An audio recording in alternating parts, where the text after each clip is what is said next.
Let's take a look at this question. A company has decided to discontinue a component of its business and sell the component at the end of the year. Fair enough. The amount that the company would report as income from discontinued operation, ignoring tax, is what? Only income from operating for the year. No, you would still report any income or loss from the discontinued operation. Only the income or loss on the disposal of the component. No, not only the disposal, you also want to report their revenues and expenses, which is operating loss or operating income, not only the gain or the loss on the disposal. Income from operation for the year and only loss on the disposal of the component.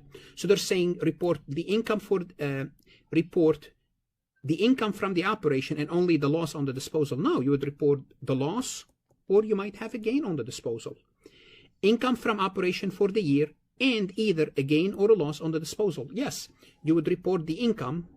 Okay, the income could be, again, income from operation could be, here we can say income / loss, but from operation, results from operation, and either gain or loss on the disposal. You have to report both.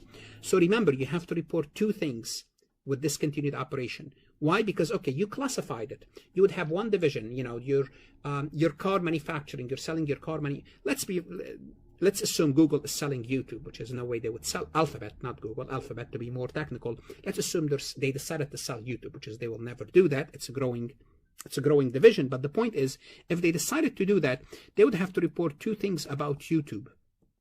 When they operate YouTube for that particular year, they're going to have operating loss or gain, which is net income or net loss from operation. This is what we meant here.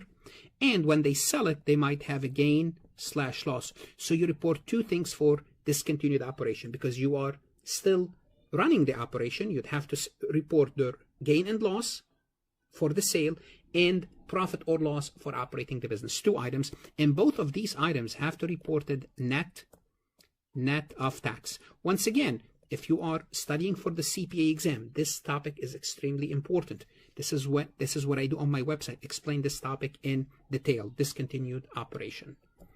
Want to see more CPA exam multiple choice questions solved step by step?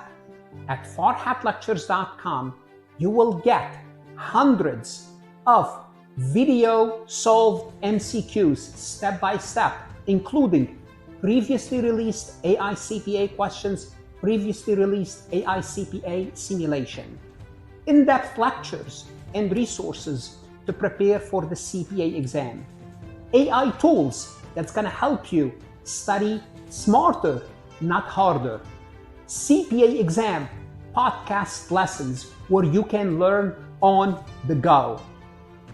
And also you will get the personal guidance of support of Farhat and his team.